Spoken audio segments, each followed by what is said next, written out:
usar cartões de crédito. Ele realizava compras com cartões clonados, mas o dono verdadeiro do cartão acabava cancelando a cobrança. Somente um comércio da Asa Norte teve um prejuízo de mais de R$40 mil.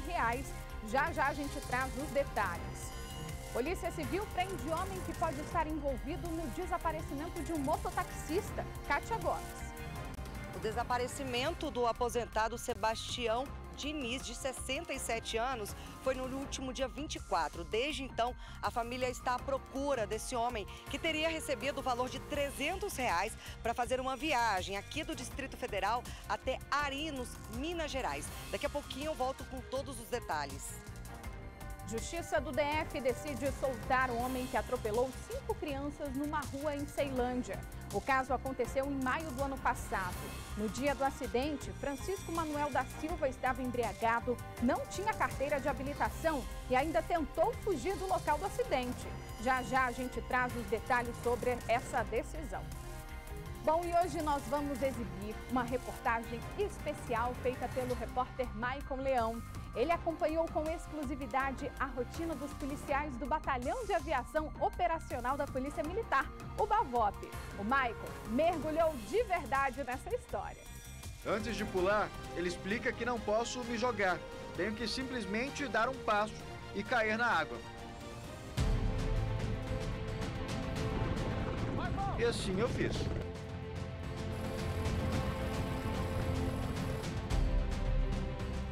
Agora a equipe se prepara para fazer o meu resgate. O helicóptero vem se aproximando para fazer justamente a minha emoção.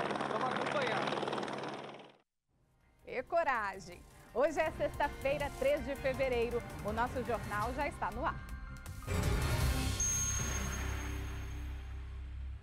Os 5 suspeitos de envolvimento na chacina, que matou 10 pessoas de uma mesma família, foram denunciados pelo Ministério Público do Distrito Federal. Eles podem ser condenados a até 385 anos de prisão. Segundo os promotores de justiça, ao todo, a denúncia envolve cerca de 100 crimes contra os 5 acusados: Gideon Batista de Menezes, Horácio Ferreira Barbosa, Carlomando Santos Nogueira, Carlos Henrique Alves da Silva e Fabrício Silva Canhedo. As penas variam de acordo com a participação de cada um. Já o menor apreendido vai ser julgado em outras instâncias da lei. Os denunciados vão responder por associação criminosa, pela prática do crime de extorsão com resultado morte, homicídios, sequestros, roubos, ocultação e destruição de cadáver, inclusive também pelo crime de fraude processual. As penas podem chegar, no mínimo, a partir de 211 anos de prisão e até 385 anos de prisão, caso recebam pena máxima. O Ministério Público do Distrito Federal teve um prazo legal de 5 dias para concluir a denúncia após o inquérito policial, já que os réus estão presos. A acusação foi apresentada nesta quinta-feira no Tribunal do Júri de Planaltina, onde parte dos crimes ocorreu. A expectativa dos promotores é que o juiz aceite a denúncia ainda esta semana, pela prioridade e relevância do caso. O Ministério Público do Distrito Federal também designou uma força-tarefa para acompanhar o desenrolar do processo. E mesmo depois da denúncia, novos elementos ainda podem ser incluídos, como os resultados dos laudos dos corpos das 10 vítimas e dos celulares periciados. Esses elementos podem ser trazidos, inclusive, até poucos dias antes do julgamento. Então, ainda há pendências com relação a alguns laudos que serão muito importantes para nós, para robustecer as provas que já existem. E em 24 horas, a polícia prendeu 2 quadrilhas especializadas em roubar residências em bairros ricos. 8 suspeitos estão na cadeia e uma adolescente de 16 anos foi apreendida. Um dos grupos, segundo a polícia, praticou pelo menos 10 assaltos. Câmeras de segurança flagraram uma das ações do bando na região do Morumbi, zona sul de São Paulo. Os ladrões saem carregados de objetos roubados da residência, inclusive uma bicicleta. Dos 3 presos, 2 estavam em Taboão da Serra, na Grande São Paulo, e um na favela de Paraisópolis, na zona sul da capital. Com ele, a polícia apreendeu vários bonés, sapatos e roupas de grife, além de joias e celulares.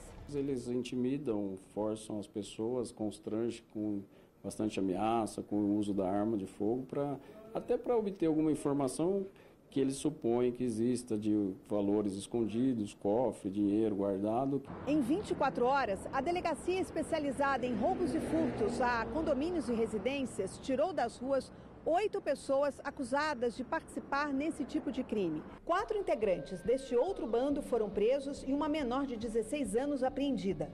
Veja como eles agiam. Eles estacionam o carro na porta da casa e forçam o portão da garagem.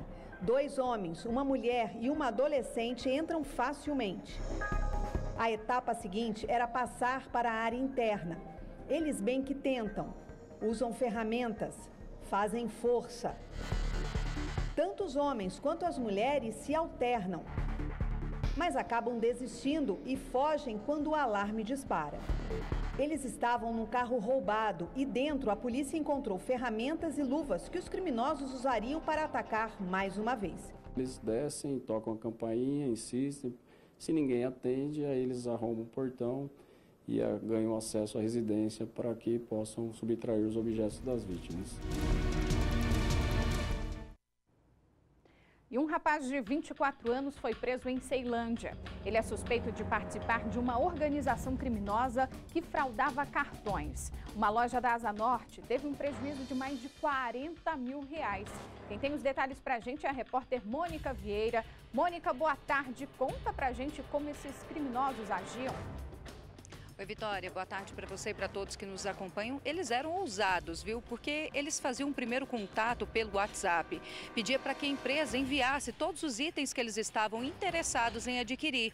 E ali eles pediam um link para o pagamento via cartão de crédito. Mas na hora de pagar, eles se utilizavam ali de dados de pessoas que nem sabiam que estavam tendo os dados ali bancários do cartão de crédito sendo utilizados para uma compra. Aí o que aconteceu? A segunda DP ali da Asa Norte recebeu uma das vítimas que registrou um boletim de ocorrência falando que tinha uma compra ali no cartão que ela não sabia de onde era. Mas eles fizeram registrar o boletim de ocorrência ali e em seguida a vítima liga para a operadora do cartão de crédito e fala que não reconhece ali aquele valor. Então, segundo o boletim de ocorrência, o valor não era repassado ali para a empresa. Só essa empresa de eletrônico na Asa Norte, que tem uma filial em Águas Claras, recebeu um rombo aí de R$45 mil dessa organização criminosa. Esse jovem de 24 anos, que já tem passagens por roubo e receptação, ele recebia cerca de R$50 a R$100 para depois ir retirar na loja o produto, porque eles trabalhavam da seguinte forma: escolhiam pela internet, pediam um link para o pagamento, pagavam ali com cartão de terceiros, que nem sabiam que estavam tendo os dados ali utilizados, e depois eles marcavam da empresa ou entregar no local onde eles passavam, ou esse rapaz de 24 anos ia até a loja ousadamente retirar o produto. Mas ele foi preso pela polícia, foi encaminhado para a delegacia e agora as investigações seguem para descobrir mais vítimas e outras lojas possíveis que possam ter sido vítimas aí dessa associação criminosa. O delegado responsável por esse caso, ele falou com a gente. Vamos ouvi-lo. A organização atua sempre da mesma forma. Procura produtos em lojas de informática, geralmente de alto valor, e efetuam a compra através de pagamentos com cartões fraudados, cartões utilizados e feitos com dados de terceiras pessoas. Somente nessa loja de informática houve um prejuízo aproximado de R$45 mil em decorrência de compra de produtos com utilização desses cartões fraudados. Recomenda-se aos comerciantes que avaliem bem a situação, acaso haja divergência dos dados constantes do titular do cartão de crédito frente aos dados do beneficiário que está adquirindo o produto. Acaso haja essa divergência, suspeitem da situação e chequem melhor estes dados. O autor foi preso em flagrante e responderá por hora pelo crime de estelionato, cuja pena máxima pode chegar até 5 anos de reclusão. Todavia, a depender das investigações, poderá responder também pelo crime de organização criminosa, cuja pena máxima pode chegar até 8 anos de reclusão. Pois é, Vitória, cabe, né, a cada um que tem aí o seu cartão de crédito realmente observar a fatura. É importante essa checagem antes do pagamento, porque tem pessoas que às vezes só recebem a fatura aí mensalmente, não olham, vê um montante ali, simplesmente efetuam o pagamento e às vezes tem os dados aí totalmente extraviados e não tem conhecimento. R$5 aqui, 10 ali, 15. Às vezes uma compra maior, como o caso, né, dessa vítima que teve equipamentos eletrônicos adquiridos. Nós sabemos que equipamentos eletrônicos são caros, desde um teclado, um celular, então o valor é um pouco superior, então fica mais à mostra, a cara, a vista, né, da vítima, de olhar ali e falar, caramba, né, essa fatura está muito alta e eu não comprei, vou verificar. Mas em outros casos, os valores são pequenos, 5, 7, 10, 15, 20, então é muito importante que o consumidor, quem utiliza cartão de crédito, verifique a fatura antes do pagamento. Só essa loja aí, que tem a filial em Águas Claras, teve esse rombo de R$45 mil dessa associação criminosa. Então ali estava sendo muito fácil para eles e eles continuaram cometendo o mesmo delito no mesmo local. Então é importante também para o comerciante, nós sabemos que hoje existe uma facilidade muito grande através desse envio de link para que a gente possa efetuar o pagamento de casa, a gente possa fazer o Pix. Existe muita facilidade para a gente poder adquirir um produto, mas é muito importante aqueles protocolos que muitas vezes são chatinhos, pedir a identidade, conferir o nome no cartão, que hoje raramente as pessoas perguntam, né? Tem a aproximação. Então vale para o comerciante esse cuidado para que ele não seja vítima, leve prejuízo, e cabe também ao consumidor que verifique ali a sua fatura para ver se ninguém pegou os seus dados em algum lugar. Esse rapaz que foi preso, que já tem passagens pela polícia por roubo e receptação, ele vai responder aí por receptação e a pena pode chegar, ele vai responder por estelionato. A pena varia de 1 a 5 anos. E agora a polícia segue investigando para poder identificar outras vítimas e também possíveis empresas, Vitória. O golpe tá aí, né, Mônica? Todo cuidado é pouco, porque os criminosos estão aí justamente para pegar o distraído, quem está desprevenido. Então é importante, como a Mônica disse, olhar ali a fatura do cartão de crédito antes de pagar, ver se está tudo certinho. O comerciante pedir, né, documento, olhar realmente se aquela transferência. Muitas vezes as pessoas, a gente já mostrou aqui no jornal, golpes de Pix, que a pessoa fala, transferi, olha aqui, preciso mandar? Não precisa não, vai e confia. Quando vê, o dinheiro nem caiu na conta. Obrigada, Mônica, pelas informações. E o telejornalismo brasileiro perdeu uma das suas grandes estrelas. A repórter e apresentadora Glória Maria morreu em um hospital do Rio de Janeiro, onde fazia tratamento contra o câncer.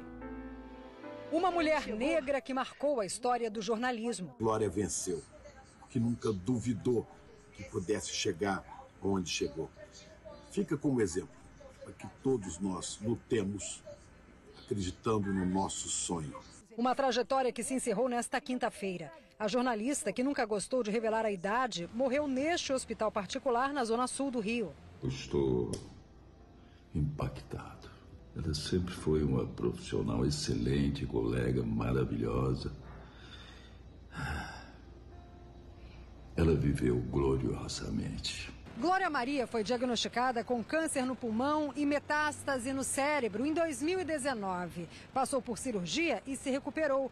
Mas em meados do ano passado, a jornalista iniciou uma nova fase do tratamento para combater outras metástases cerebrais. Só que desta vez, a terapia deixou de fazer efeito. Em uma entrevista ao podcast do músico Mano Brown, ela falou sobre a doença. Pouca gente acreditava que eu ia voltar a trabalhar. Eu hoje sou uma fênix, a verdade é essa, porque a minha chance era muito pequena. Glória Maria Mata da Silva era carioca, de origem humilde. O pai era alfaiate e a mãe dona de casa. Estudou em escola pública. Durante a faculdade, trabalhou como telefonista até estrear na TV. Assistir a Glória Maria me trouxe a possibilidade de acreditar que escolher esse caminho do jornalismo seria possível. Eu fui falar para ela que ela era a grande referência que eu tinha. Ela falou que referência que nada. Eu estou aqui existindo, resistindo e aprendendo. Uma inspiração para toda a comunidade negra. Se hoje tem eu, outros jornalistas, comunicadores, pessoas pretas de favelas que lutam diariamente contra o racismo nesse país, sem dúvidas que a Glória abriu esse espaço, abriu esse caminho. Em uma rede social, o presidente Luiz Inácio Lula da Silva lamentou a morte da jornalista. E no Senado Federal, os parlamentares fizeram 1 minuto de silêncio. Glória deixa 2 filhas, Maria, de 15 anos, e Laura, de 14. As adolescentes, que são irmãs biológicas, foram adotadas pela jornalista em 2009, durante um trabalho voluntário num abrigo da Bahia. Era símbolo também de beleza, elegância e exemplo de empoderamento.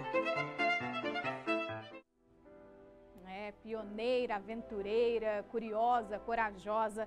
Não faltam adjetivos para descrever Glória Maria.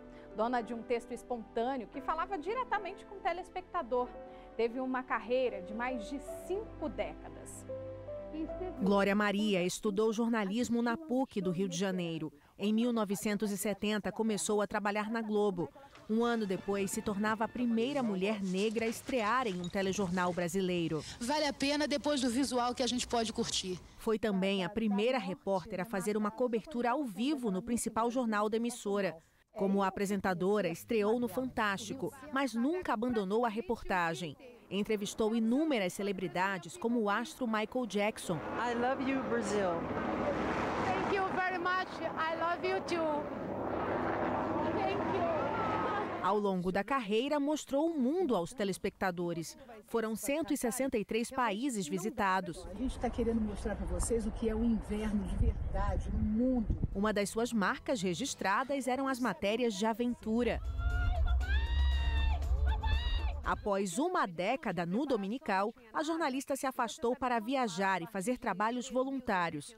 Ao voltar à emissora, quis fazer parte do Globo Repórter. É maravilhoso! Lindo! Ao apresentador Otávio Mesquita, falou sobre a rotina. Eu trabalho demais. Eu não tenho fuso horário e tenho que criar 2 filhas. No ano passado, afastou-se do trabalho para continuar o tratamento contra o câncer. Da lista do que ainda pretendia realizar, faltou a viagem à Lua.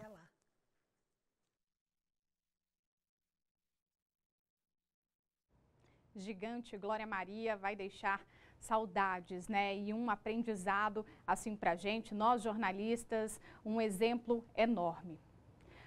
Bom, vamos voltar às notícias locais. A Polícia Civil de Sobradinho 2 prendeu um homem que pode estar envolvido no desaparecimento de um pastor e mototaxista que mora na Fercal.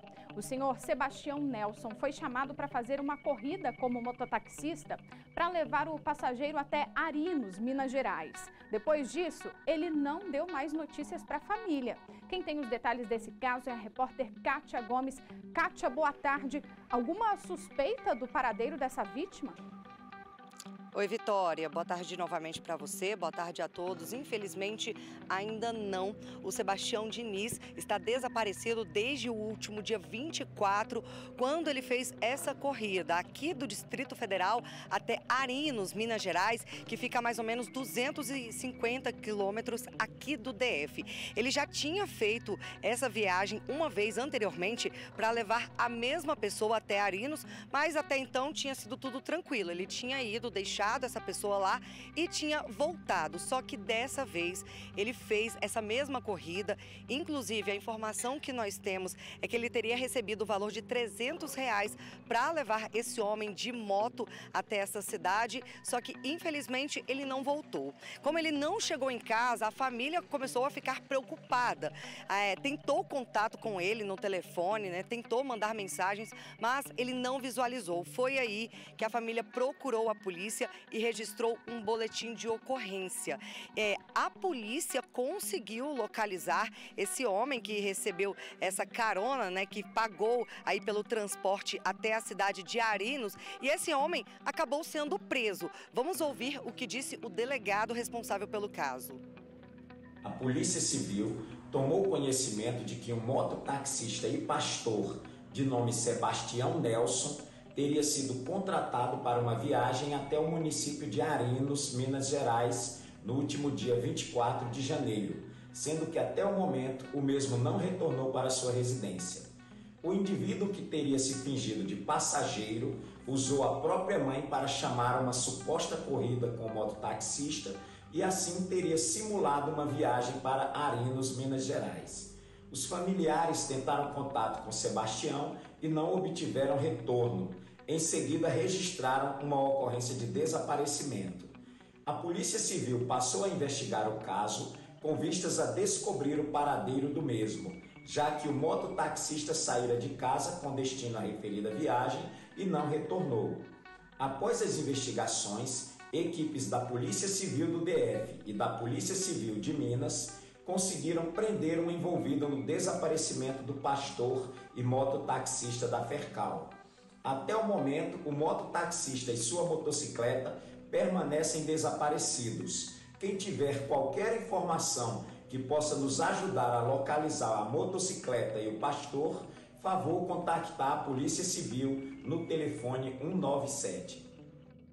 Bom, agora a polícia continua procurando o Sebastião e tentando entender o que aconteceu, né? Se ele ainda realmente está ali desaparecido, se ele está vivo, né? O que pode ter acontecido. Inclusive, a polícia divulgou uma imagem em que a moto dele aparece ali com duas pessoas, né? A polícia acredita que seja, sim, o Sebastião Diniz com esse homem que ele levou para Arinos, né? Esse homem continua preso. Agora eu vou conversar, Vitória, com a Raquel Diniz, que é a filha do Sebastião, porque ela está desesperada. Não só ela, né, como as irmãs dela também estão desesperadas, todo mundo à procura do Sebastião.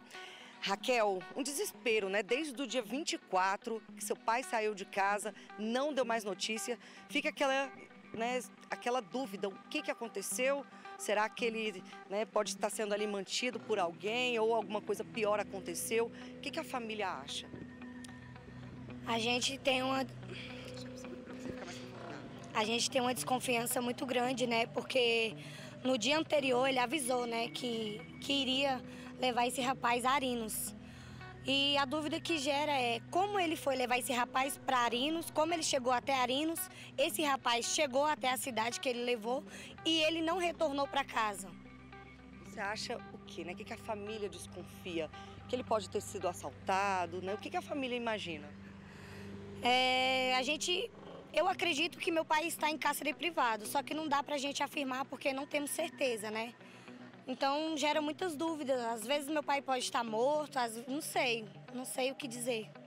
E em relação a esse homem, foi a segunda vez que seu pai, né, teria levado ele para Arinos. Vocês conheciam ele? Qual que era a relação com esse homem?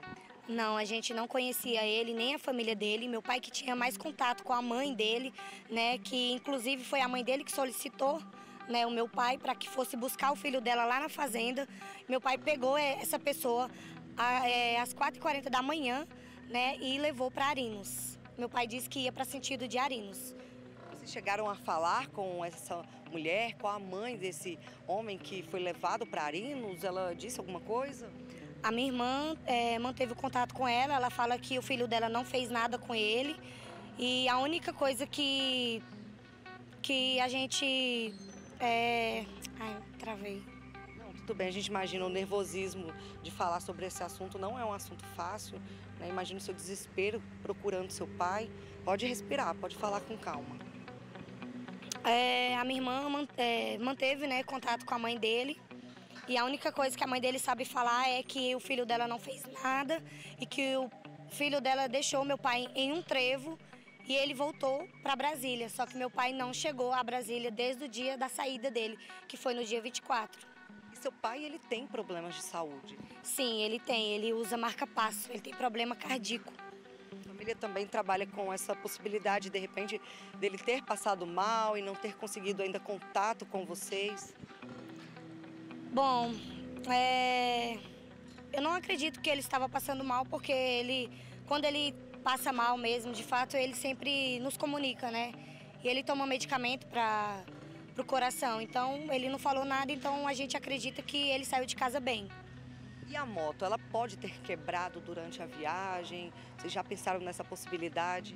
Não, ela não quebrou.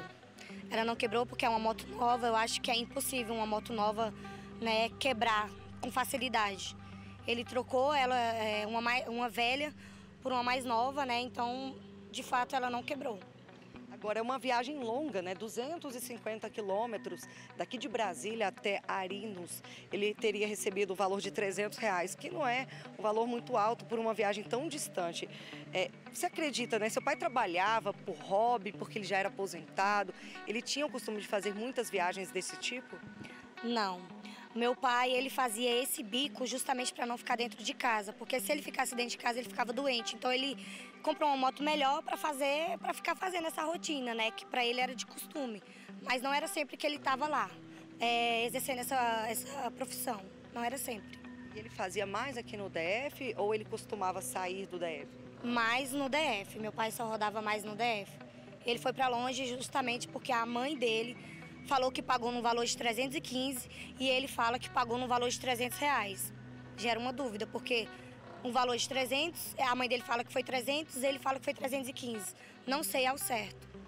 Entendi. E ele foi preso lá, né? Como o delegado disse, por enquanto existe essa suspeita de que ele esteja envolvido ali de alguma forma, mas a polícia não sabe exatamente o que, né? O que teria acontecido. Na verdade, os policiais daqui de Brasília estavam em Minas desde ontem, na investigação lá, né? Aí conseguiram prender o suspeito, né? O suposto suspeito, ontem. E trouxe de Arinos para Brasília. E por que ele é suspeito, né? Somente por conta da relação dele com a viagem? A gente acredita que ele é o suspeito pelo fato do meu pai ter saído de casa com ele, falando que ia levar ele para Arinos, e meu pai não retornou para casa. Só tem ele de suspeito. A gente não tem dúvidas. Mas assim, a polícia ainda não sabe exatamente o que aconteceu com seu pai, né? Essa é a dúvida. A gente não sabe. A gente não pode afirmar o que a gente não sabe. Agora a família, acho que é importante aproveitar esse momento, né? Aqui você é ao vivo no SBT Brasília, para fazer um apelo, se alguém tiver informações. A gente tem fotos do seu pai, né? Se alguém souber ali do paradeiro dele, qual que é a moto, você sabe? É uma XRE 190, vermelha. Lembra a roupa que ele saiu? A roupa de costume que ele usou para sair, eu não vi, né? Então, ele costuma usar a blusa... eu não sei falar o nome daquela blusa... A blusa protetora para andar de moto, né? A blusa protetora solar, né? Então, a gente acredita que ele saiu com essa blusa azul, né? Porque ele usava muito ela para pilotar, né? Devido ao sol. E é isso. Vocês querem o seu pai de volta? A gente quer meu pai de volta, né? Porque a gente tá passando por uma dor recente. A gente acabou de perder um irmão, então a gente não tá preparado para uma outra dor. E é isso. Tá bom, Raquel. Desculpa. Muito obrigada, viu, pela sua coragem de falar aqui ao vivo com a gente. É isso, Vitória. Agora a polícia continua, né? As buscas aí, a procura do Sebastião Diniz, de 67 anos, que desapareceu depois de ter feito essa viagem aqui do DF até Arinos, Minas Gerais. Que angústia, né, Kátia? Essa família está passando. A gente espera que, de verdade, que a polícia consiga uma resposta logo para essa filha, para essa família. Como ela disse, né, que perdeu há pouco tempo um familiar, agora vem essa angústia de não saber o paradeiro do pai.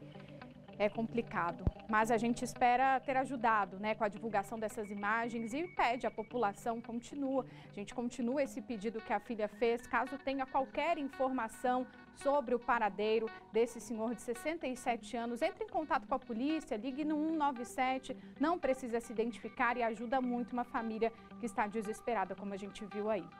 Obrigada, Kátia. Agora, olha só essa história. Um filhotinho de cachorro quase morreu afogado dentro de uma piscina lá no Gama.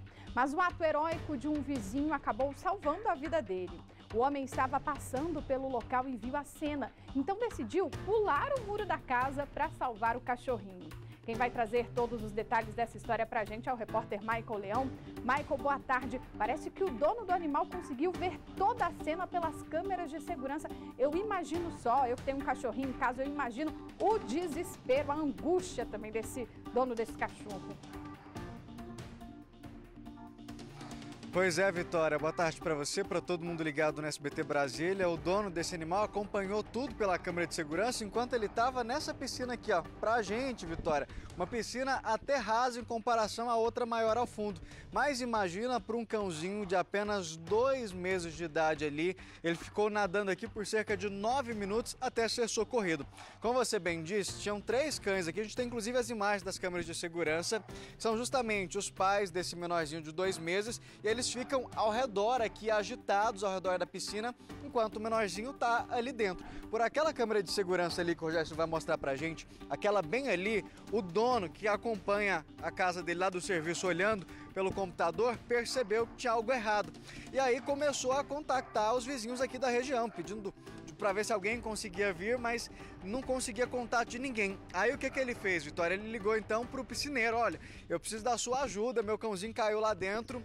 E aí é onde entra justamente esse ato heróico. O piscineiro, inclusive o Leandro, que tá ali do lado de dentro agora, só que quando ele chegou, Vitória, foi uma corrida tão no desespero que ele acabou esquecendo o controle. E aí o que ele precisou fazer? Escalar o portão aqui para conseguir entrar. Na hora você nem pensou 2 vezes, olhou e falou, tem como subir, eu vou. Na hora, pulei, corri e já tirei ele. Na hora eu não pensei 2 vezes. Escalar o muro ou o portão, aí veio o portão mais fácil e graças a Deus deu tudo certo. Pulei e salvei o Pingo. Vitória, para quem tá em casa entender, o Pingo ficou cerca de 9 minutos ali dentro da água, até que o Leandro, pode ir com a gente, Leandro? Até que ele vem e pula. Então, assim, ele deslocou da casa dele até aqui muito rápido. Detalhe, o Leandro nem mora aqui no condomínio, é em outro condomínio para lá, mas veio correndo. Vim correndo, gastei na média de 3, 4 minutos para chegar aqui. Quando você chegou, como que o Pingo já tava ali depois de 9 minutos nadando? Ele estava bem debilitado, cansado, bem fraquinho, já nas últimas. Já. Em poucos segundos você atravessou o jardim aqui. Sim, já pensei logo já pegar ele, enxugar ele, tadinho. Tava bem estressado, tava bem cansadinho mesmo, viu? Tava pra dar dó. Já tinha passado num chamado como esse pra salvar alguém tão rápido? Não, nunca. Primeira vez. Primeira vez. Como é que foi a ligação quando o dono te ligou pedindo esse socorro? Cara, ele tava bem agoniado, cara. Ele falou, Leandro, me ajuda, preciso lá, o Pingo caiu na piscina. E aí eu falei pra ele, cara, eu tô sem o controle. Aí ele, coitado, então já era o Pingo. Eu falei, não, mas eu posso tentar ir lá, né? Você ia dar um jeito, não ia deixar o Pingo aqui morrer afogado. Fazer o que desse pra ser feito, né? E aí, graças a Deus, cheguei rápido, consegui chegar rápido e salvar ele, né? Graças a Deus deu tudo certo. Leandro, quando você olha as imagens depois, vê aquele momento, a agonia, inclusive dos outros cãezinhos, Vitória, o que chama a atenção é que às vezes a gente pensa, nossa, será que o cãozinho entende o que está acontecendo? Você percebe pelas imagens que um deles fica ali com a mãozinha como se tentasse puxar o outro para tirar de dentro da água. Então o sentimento é o pai, né? O Luke. Ele vi... a hora que eu comecei até a fazer barulho no portão lá, eles saíram correndo, né? Parece que tava pedindo ajuda, pedindo socorro mesmo, né? Porque até então eles passam todo momento ali ao redor da piscina, mas no que escutam ali... Sempre aqui, sempre essa área aqui, eles ficam brincando em volta da piscina e tal. É a área deles, né? Nunca imaginou que isso pudesse acontecer, era muito tranquilo para eles. Não, era super tranquilo, eles sempre ficam aqui, estão acostumados, né, com a área da piscina. E aí o Pingo inventou moda, né? Passar no meio ali entre as 2 piscinas e acabou escorregando. Porque bem ali, Vitória, a gente percebe, tem como se fosse uma cascatinha que sai dessa piscina maior, da menor para maior. Então ali ele teria escorregado. Sim, foi ali que ele escorregou. Foi ali que ele escorregou e ficou 9 minutos aí tentando. E a gente vê pelas imagens, Vitória, que ele passa esses 9 minutos nadando mesmo, para sobreviver, para lutar ali pela vida. O dono, Vitória, ele não está aqui nesse momento, ele está trabalhando, mas ele mandou um vídeo pra gente contando um pouquinho e eu volto daqui a pouco com algumas dicas dos cuidados que a gente pode ter. Vamos ouvir antes o depoimento desse dono. Não tem vídeo ainda? Então beleza, a gente segue direto daqui, justamente, Vitória, com algumas dicas pra gente, principalmente, que tem piscina, que tem cão, às vezes nem uma piscina em si, mas um balde, por exemplo. A gente vai trazer todas essas dúvidas. Você já tem uma aí? Na verdade, eu tô querendo saber do Pingo. Aí tá, por enquanto tá tranquilo, os cachorrinhos estão presos agora, o Pingo tá por aí, tá tudo bem. Quero saber como que o Pingo ficou depois desse resgate. Vitória, depois desse susto, tá tudo bem, vocês devem estar ouvindo no fundo, eles estão fechados ali na casa, justamente para não passar de novo um susto como esse, mas estão sim, todos eles bem, o Pingo principalmente estava molhadinho, como o Leandro disse pra gente, cansado, exausto dessa situação, mas estão bem sim, quanto mais próximo a gente chega, mais forte eles começam a latir. O pai do Pingo, inclusive, é esse aqui de fora, que é o que está defendendo a casa ali.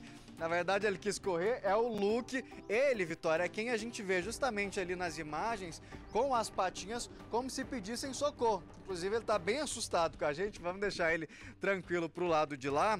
E é ele quem aparece ali nas imagens, como se pedisse socorro, justamente ali naquela região, bem próximo à área da piscina. Só que a gente estava falando, Vitória, a gente tem algumas dicas, alguns cuidados para as pessoas. No caso, por exemplo, do Luke, do Pingo, e da outra cadelinha, eles eram acostumados a ficar ali ao redor da piscina, nunca tinham passado por uma situação como essa. Depois do susto, o tutor deles passou a deixar eles fechados ali na casa, tanto que o Pingo tá guardadinho ali dentro, justamente para não passar por um susto desse de novo. A gente convidou o Lucão, que é um adestrador de cães, justamente para dar algumas dicas de cuidado que a gente pode ter, porque querendo ou não, Lucão, o cachorrinho é como se fosse uma criança, né? Então, cuidado tem que ser redobrado. Boa tarde. Boa tarde. Tem que ser redobrado, principalmente no caso de filhotes e cães que têm um tronco muito grande com as patas curtas, né? Esse tipo de cão geralmente é a maior vítima de afogamento, né? Normalmente a gente tem aquela impressão de que todo cachorro sabe nadar, mas nem sempre é assim, né? Nem sempre. Tem alguns cães, como por exemplo bulldogs, pugs, shih tzus e filhotes têm mais dificuldade em nadar. E aí se a borda for alta ou tiver algum obstáculo que dificulte ali a saída dele, como uma lona, por exemplo, que pode ceder ali, aí o cão pode morrer afogado e é muito, muito frequente isso aí, muito mais que as pessoas imaginam. Ou seja, o cãozinho ele até sabe nadar ali para se manter em cima, mas no caso ali ele não conseguia sair, então vai gastando energia, vai ficando ofegante cada vez mais e acaba que uma hora ele não consegue mais se manter na superfície. É verdade. E em algumas piscinas também tem aquela lona por cima, onde o cão tá andando ali por cima da lona, a lona cede e ele se embola com a lona ali e acaba morrendo afogado também dessa forma, né? Fora as bordas de piscina muito alta e escorregadia, com o nível da água muito baixo, o cão não consegue sair e acaba sucumbindo ali ao exercício físico. Então, Lucão, o que a gente pode separar de dica de cuidado para tomar? Que às vezes até a própria lona que a gente pensa que pode proteger é um risco também para o cão. Alguma cerca ali em volta, uma estrutura de proteção em volta da piscina é o mais garantido quando a pessoa não tiver como fazer a supervisão do cão em volta da piscina, né? Outra forma de também prevenir é buscando um adestrador, porque ele tem os materiais, tanto a parte tecnológica quanto a parte de técnica, para poder impedir o acesso do cão ali na piscina. E outros locais proibidos também. E quando acontecer, realmente tentar tirar o mais rápido, porque igual, aqui a gente tem a piscina, Vitória, até é interessante eu pedir para o Rogério Silva vir aqui, a questão da borda. Ela é uma borda que não é plana, por exemplo, ela vai descendo, então isso dificulta ali para o cãozinho, que ele tenta, por exemplo, puxar aqui, principalmente se estiver molhado, acaba escorregando. Então ele não conseguia sair, ele nadou, conseguiu ficar com a cabecinha por fora ali por uns 9 minutos, mas não conseguia sair, justamente por conta da questão da borda. Isso, e a unha do cão é uma coisa que não tem muito atrito ali em volta dessas piscinas, desse material, né? Então, geralmente quando o cão cai e não tem um socorro ali adequado, infelizmente ele falece. Vitória, igual a gente está falando, Lucão, obrigado pela sua participação. A gente tem que tratar os cães, os animaizinhos, realmente como se fossem crianças. E parabenizar o dono pela atitude de estar o tempo todo ali monitorando, porque se ele não percebe pela câmera de segurança o que estava acontecendo aqui nessa piscina, possivelmente o Pingo não teria resistido. Como o Lucão disse, infelizmente é uma situação que acontece até com uma certa frequência, mas rapidamente ali o dono percebeu o que estava acontecendo, buscou ajuda. Parabenizar também o Leandro, que conseguiu vir para cá, não mediu esforço, chegou aqui, topou com o portão fechado, não tem problema, escalou, pulou, veio correndo e conseguiu salvar o Pingo, né, Vitória? Não, Leandro foi herói. Salvou a vida do Pingo, Que atitude, que sorte que o dono dessa residência estava olhando as câmeras de segurança. As imagens realmente são impressionantes ali, o pai e a mãe do Pingo desesperados, né? Tentando ajudá-lo, tentando salvá-lo. Tanto que quando eles perceberam, igual o Leandro disse, perceberam um movimento ali no portão, eles já saíram correndo para tentar buscar ajuda. E que bom que o Leandro, mesmo sem o controle da casa, ele conseguiu pular esse muro e salvar o Pingo. Olha só que bonitinho. Eu vi que o Luke não quis aparecer, mas também, né, depois de um susto como este, a gente até entende. Que bom que agora o Pingo, a mãe dele também estão ali trancadinhos, estão bem. E é isso que importa, né, Michael? Como você disse, cachorro, principalmente filhotinho, é igual criança. Todo cuidado é pouco e que bom que a gente entrou também com um adestrador para dar todas as dicas, porque todas as dicas são muito valiosas, né? Às vezes a lona a gente acha que cobre ali a piscina, às vezes a gente acha que o cachorro está acostumado, né, com piscina, não vai entrar, mas sempre tem uma armadilhazinha, né? Você disse ali, entre uma piscina e outra tem essa borda, que foi onde o Pingo passou e acabou caindo. Tem essa borda mais lisa, que escorrega. Então é igual criança mesmo, tem que cuidar, tem que gradear, tem que fazer o possível para manter esses bichinhos em segurança. Obrigada, Michael. Bom, vamos ao noticiário político. Deputados e senadores participaram da sessão que abriu os trabalhos do Congresso Nacional. O presidente Lula não foi à cerimônia, mas enviou uma mensagem com as prioridades do governo. Foi o ministro da Casa Civil, Rui Costa, quem representou o presidente Lula na sessão solene no plenário do Senado. A união e reconstrução significa unir e reconstruir as relações com o Congresso Nacional, com a Câmara e com os deputados. Reconstruir o Pacto Federativo, um diálogo intenso com governadores e prefeitos. É uma cerimônia simbólica, mas que representa um primeiro passo para a garantia de uma palavra muito citada ultimamente, a chamada governabilidade. O Executivo precisa da colaboração do Congresso para colocar em prática propostas e políticas públicas. E a mensagem de Lula traz algumas das prioridades do governo federal. O documento foi lido pelo primeiro secretário da Câmara, o deputado Luciano Bivar. O texto destacou medidas prioritárias, como investir mais na saúde e educação, além do combate à fome. É urgente enfrentar a fome e as desigualdades. Mais do que governar, é preciso cuidar de todos e de todas, mas olhando com atenção especial para as populações mais fragilizadas. Mais cedo, o Senado concluiu as eleições para o comando da casa pelos próximos 2 anos. Depois da eleição do presidente Rodrigo Pacheco, o cargo de primeiro vice-presidente será ocupado por veneziano Vital do Rego, do MDB. Segundo vice, Rodrigo Cunha, do União Brasil. Primeiro secretário, Rogério Carvalho, do PT. Segundo secretário, o Everton, do PDT. Terceiro secretário, Chico Rodrigues, do PSB. E quarto secretário, Stevenson Valentim, do Podemos. Já na Câmara, a composição final da mesa diretora foi a seguinte: para a presidência, Arthur Lira, do PP. Primeira vice-presidência, Marcos Pereira, do Republicanos. Segunda vice-presidência, Sóstenes Cavalcante, do PL. Primeira secretaria, Luciano Bivar, do União Brasil. Na segunda, Maria do Rosário, do PT. Na terceira, Júlio César, do PSD. E na quarta secretaria, Lúcio Moschini, do MDB. E a Polícia Federal cumpriu na manhã de hoje vários mandados de prisão preventiva e busca e apreensão em 5 estados e aqui no Distrito Federal. A Operação Lesa Pátria tem o objetivo de identificar pessoas que participaram ou financiaram os atos terroristas do dia 8 de janeiro. Quem vai trazer mais detalhes para a gente é a repórter Mônica Vieira. Bom, daqui a pouquinho, então, Mônica entra com a gente? Combinado, então vamos seguir por aqui. O senador Marcos Duval, do partido Podemos, denunciou que foi coagido a participar de um plano para anular a eleição do presidente Lula, por sugestão do ex-deputado Daniel Silveira. A conversa teria acontecido na presença do ex-presidente Jair Bolsonaro. O senador Marcos Duval disse que foi procurado por Daniel Silveira no dia 7 de dezembro, no plenário do Senado.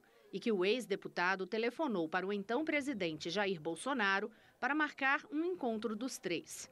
Duval afirmou que a reunião ocorreu na mesma semana, no dia 9, na Granja do Torto, uma das residências oficiais da Presidência da República e que era ocupada por Paulo Guedes. Ele contou que acreditava que a conversa seria sobre o acampamento antidemocrático montado em frente ao quartel-general do Exército, em Brasília, por sua experiência em serviços de inteligência. Eu até iniciei o assunto, nós estávamos na sala, só eu, o Daniel e o ex-presidente, e eu até iniciei o assunto falando de que era necessário ele comunicar logo à sociedade de que não ia acontecer nenhuma intervenção militar. Mas, logo Daniel Silveira teria pedido apoio para grampear o ministro Alexandre de Moraes do Supremo Tribunal Federal. O plano seria conseguir alguma declaração do ministro confirmando que ultrapassou os limites da Constituição e usar essa gravação para tentar impedir a posse de Luiz Inácio Lula da Silva. O Daniel Silveira começou então a fazer a explicação de porquê então do ter sido chamado. A gente queria te passar uma missão que pode salvar o Brasil. Aí quando ele falou, pode salvar o Brasil, eu falei, pronto, é algo que é muito maior do que eu esperava e fiquei atento. Marcos Duval afirmou que Bolsonaro ouviu calado o plano, que já teria até equipamentos de gravação e pessoal disponíveis, mesmo sem a autorização da Justiça. E aí o Daniel falou assim, não, mas aí nós vamos já ter uma equipe que já estaria preparada para poder ir para a mão de não sei quem. Duval diz que ficou de dar a resposta depois e que Bolsonaro falou apenas neste momento que iria aguardar. A declaração do senador na manhã desta quinta-feira é diferente daquela que deu na noite de ontem. Após ser criticado sobre sua atuação política, Marcos Duval usou as redes sociais para dizer que a tentativa de coação partiu de Bolsonaro. Vocês esperem, eu vou soltar uma bomba aqui para vocês.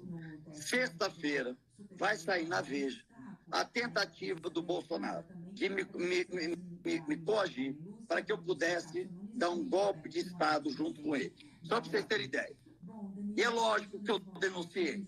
Marcos Duval diz que relatou a conversa a Alexandre de Moraes desde o primeiro momento, inclusive antes mesmo de ir ao encontro, e que depois da reunião voltou a falar com o ministro e se colocou à disposição para ser testemunha, mas não entregou as mensagens trocadas com Daniel Silveira ao Supremo ou à Polícia Federal. Nesta tarde, o senador prestou depoimento à PF. De acordo com o senador, Daniel Silveira voltou a fazer contato. Na mensagem de texto, sem citar nomes, disse que a operação ia ficar restrita a 5 pessoas. E concluiu, se aceitar a missão, parafraseando o 01, numa referência ao presidente Jair Bolsonaro, salvamos o Brasil. Marcos Duval é militar e já trabalhou no treinamento de agentes de segurança de vários países. Entrou na carreira política em 2018, quando venceu a eleição para senador pelo atual Cidadania do Espírito Santo. Hoje é filiado ao Podemos. Na transmissão de quarta-feira, Duval afirmou que ia deixar o cargo de senador por questões pessoais. Nesta quinta, negou a possibilidade.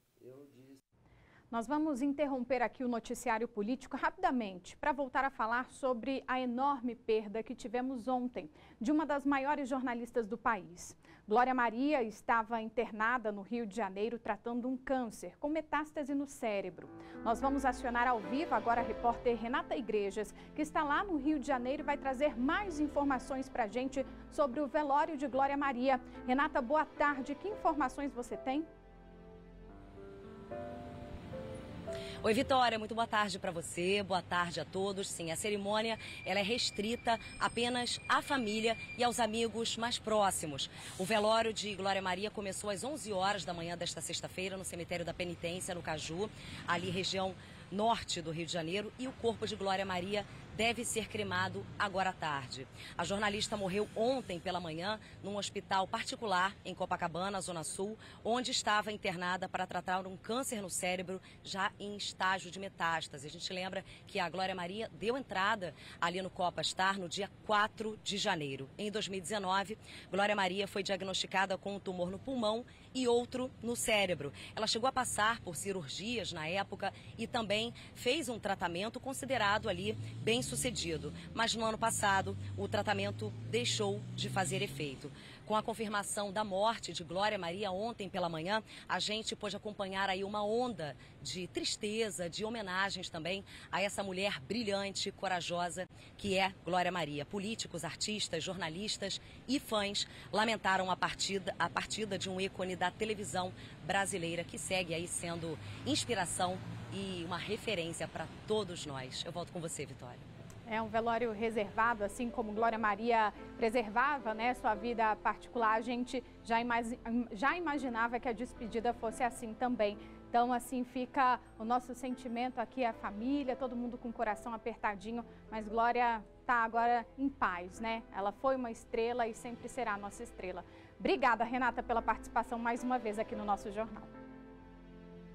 Agora sim, vamos acionar a repórter Mônica Vieira, porque a Polícia Federal cumpriu na manhã de hoje vários mandados de prisão preventiva e busca e apreensão em 5 estados e aqui no Distrito Federal.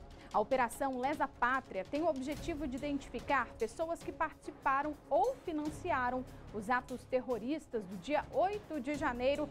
Mônica, é com você. Que informações você passa neste momento?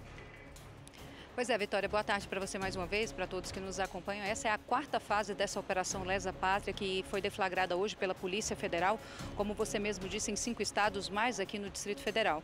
Mais precisamente em Rondônia, Goiás, São Paulo, tem também aqui os estados, tem aqui o Distrito Federal, né? E também tem o Espírito Santo e Mato Grosso. Isso para poder identificar essas pessoas envolvidas nesses atos antidemocráticos que aconteceram no dia 8 de janeiro. Lá em Goiás, mais precisamente na cidade de Rio Verde, que fica a cerca de 230 quilômetros da capital goiana, foi preso um dos envolvidos que tinha um mandato de prisão para ser cumprido. Agora faltam 2 e agora mais 14 estão sendo cumpridos de busca e apreensão. Esse homem que foi preso, foi detido ali, ele se chama Luzimário Benedito, ele é mais conhecido como Mário Furacão. Ele foi detido ali na cidade, envolvido nos atos antidemocráticos. Essa fase da operação aí deflagrada pela Polícia Federal tenta identificar essas pessoas, porque até o momento 479, mais precisamente quase 480 pessoas já foram identificadas nesses atos que aconteceram no dia 8 de janeiro aqui em Brasília. Agora a polícia tenta identificar as pessoas que possam ter fomentado, possam ter financiado também esses atos, fora esses outros 2 mandatos de prisão que seguem aí, a polícia segue tentando cumprir nesses estados e também aqui em Brasília. Eles pedem também, a polícia pede para quem tiver aí alguma pista, sabe de alguma informação em relação a essas pessoas envolvidas, que possam denunciar pelo e-mail denuncia8dejaneiro@pf.gov.br. Vamos relembrar um pouquinho do que aconteceu, Vitória, no dia 8 de janeiro. Por volta de 2 e pouco da tarde, os manifestantes que estavam acampados ali na frente do QG, eles tomaram toda o eixo monumental aqui em Brasília e invadiram a sede dos 3 poderes. Nessa invasão, eles danificaram várias peças do patrimônio público, né? Peças importantes, peças artísticas, e realmente fizeram a arruaça toda, igual a palavra mesmo diz, bem difícil de dizer. Foi bem complicado aí, porque eles danificaram e causaram um prejuízo muito grande aqui para os poderes, os 3 poderes. Na ocasião, o que aconteceu?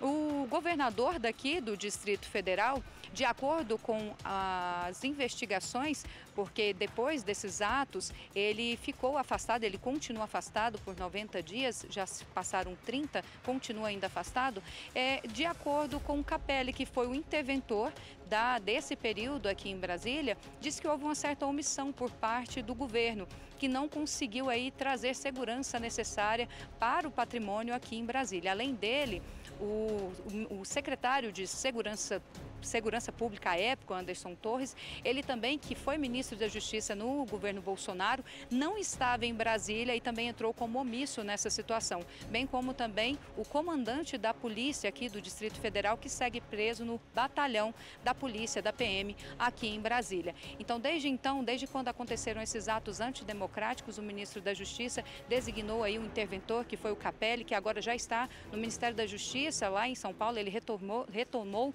para o local onde ele trabalha, mas ele fez um relatório aí levantando quais foram os políticos envolvidos omissos nesse vandalismo que aconteceu e também para identificar as pessoas envolvidas para serem punidas.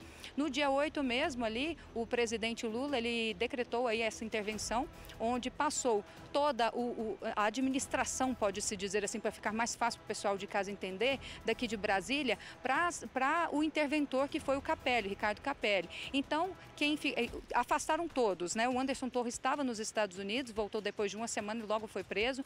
O comandante da Polícia Militar também foi incluído aí nesse inquérito como omisso em relação aos atos, né, por não ter segurado ali os manifestantes. E agora o Sandro Avelar, que assumiu através do ministro da Justiça, que foi indicado por ele, segue a partir do dia 1º, né? A partir dessa semana ele assumiu agora a frente da segurança pública aqui no Distrito Federal, enquanto aí o governador ainda segue afastado e a vice toma conta aí dos poderes, das coisas mais burocráticas do Distrito Federal. Então essa parte da segurança agora passou para o Sandro Avelar, não mais Anderson Torres, que agora ele já não é mais o secretário de Segurança daqui do Distrito Federal, e passa agora para o Sandro Avelar.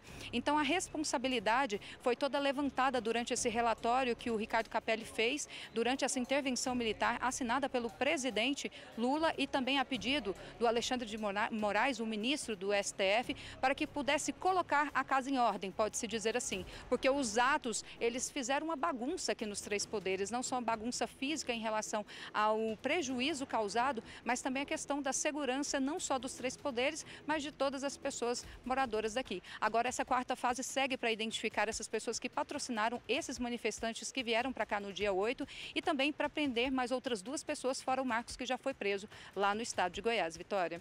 É, porque o prejuízo foi enorme, né, Mônica? Obrigada, viu, pelas informações. E a ABIN, a Agência Brasileira de Inteligência, negou o envolvimento em uma tentativa de grampear o ministro Alexandre de Moraes. O senador Flávio Bolsonaro, filho do ex-presidente Jair Bolsonaro, afirmou que a denúncia de Marcos Duval não configura crime. Não demorou muito para o assunto repercutir no plenário do Senado. É de uma gravidade extrema. Eu creio que nada mais grave do que isso aconteceu se forem verdadeiras as denúncias, as palavras de Marcos Duval. O filho mais velho de Jair Bolsonaro disse que Marcos Duval já havia contado o caso para ele. Para Flávio Bolsonaro, o relato não configura crime. O que eu peço aqui, obviamente, é que todos os esclarecimentos sejam feitos. E eu não digo nem abertura de inquérito, porque a situação que foi narrada não configura nenhuma espécie de crime. Mas que todos os esclarecimentos sejam feitos para que não fiquem narrativas em cima de narrativas no intuito de superar os fatos. O ex-ministro do Gabinete de Segurança Institucional, general Augusto Heleno, respondeu por mensagens os questionamentos feitos pelo SBT Brasil. O militar, que durante o governo Bolsonaro foi responsável pelo GSI, negou o envolvimento do órgão no plano citado por Marcos Duval e disse que jamais soube de qualquer ação para grampear o ministro do Supremo, Alexandre de Moraes. A direção da ABIN diz que a agência não está envolvida em qualquer iniciativa relacionada à possibilidade de gravação de conversas de ministros do STF e reafirma o compromisso com a democracia. Integrantes do governo Lula defenderam que os órgãos de investigação esclareçam o caso. Nós temos muita clareza, muita nitidez de que havia, infelizmente, um grupo, inclusive dentro da política, dedicado a rasgar a Constituição e tentar dar um golpe de Estado no Brasil. Este advogado criminalista diz que, mesmo em silêncio diante da narrativa do suposto plano, o ex-presidente Jair Bolsonaro pode ser responsabilizado. Os delitos em tese que podem ser imputados ao ex-presidente da República poderia ser a abolição do Estado Democrático de Direito mediante violência ou grave ameaça, através de uma imposição aqui, sim, por força, de um Estado agora constituído já pela intervenção militar ou pela intervenção proposta pelo presidente da República. O ex-deputado federal Daniel Silveira, citado pelo senador Marcos Duval na denúncia, foi preso um dia depois de ficar sem mandato. A ordem de prisão foi do ministro Alexandre de Moraes, do Supremo Tribunal Federal. De acordo com Moraes, o ex-deputado descumpriu centenas de vezes as medidas cautelares impostas na ação em que foi condenado pelo STF. A prisão aconteceu um dia após Daniel Silveira perder o foro privilegiado com o fim do mandato de deputado federal. Na casa dele em Petrópolis, na região serrana do Rio, foram apreendidos o passaporte e R$270 mil em dinheiro. O advogado do ex-parlamentar disse que ele temia ter as contas bloqueadas. Integralmente esse valor estava na casa dele, com medo de qualquer medida pudesse acontecer com ele, para que ele tivesse alguma reserva para isso, e está preocupado muito com a reputação dele. O ex-deputado estava em prisão domiciliar, mas voltou para o regime fechado porque novamente deixou de cumprir essas medidas cautelares impostas pela Justiça. Daniel Silveira desrespeitou o uso da tornozeleira eletrônica por 30 vezes. Na decisão, o ministro Alexandre de Moraes destacou que os atos de Silveira revelam seu completo desprezo pelo Poder Judiciário. O ministro considerou que está largamente demonstrada, diante das repetidas violações, a inadequação das medidas cautelares do investigado, o que indica a necessidade de restabelecimento da prisão. Moraes afirmou que Silveira danificou a tornozeleira eletrônica e manteve os ataques ao Supremo Tribunal Federal e contra o Tribunal Superior Eleitoral, colocando em dúvida o sistema de votação. O ex-deputado também violou a proibição de participar de eventos públicos, manter contato com investigados, conceder entrevistas e usar as redes sociais. Daniel Silveira foi levado para a sede da Polícia Federal no Rio de Janeiro e depois para o IML, onde passou por exames de corpo de delito, antes de ser enviado ao sistema prisional. Não é a primeira vez que Daniel Silveira vai parar na cadeia. Em 2021, ele foi preso por divulgar ofensas na internet aos ministros do Supremo Tribunal Federal. No ano passado, foi condenado a 8 anos e 9 meses de prisão, mas recebeu indulto do ex-presidente Jair Bolsonaro. O Supremo entendeu que o indulto não se estendia às medidas cautelares. E o ex-presidente Jair Bolsonaro continua nos Estados Unidos e não se manifestou sobre as declarações de Marcos Duval. De Orlando, a correspondente Eleonora Pascoal traz as últimas informações. Jair Bolsonaro passou o dia em casa e não fez nenhuma declaração sobre a denúncia, nem mesmo pela internet. Nas redes sociais, destacou apenas alguns dos feitos do governo dele. Depois dos últimos acontecimentos no Brasil, a expectativa agora é para uma nova aparição do ex-presidente em público, o que só deve acontecer no final da tarde desta sexta-feira, na cidade de Miami, no sul da Flórida, no resort Trump National Doral. Bolsonaro fará uma palestra no evento Power of the People, o poder do povo, para falar sobre a política atual no Brasil.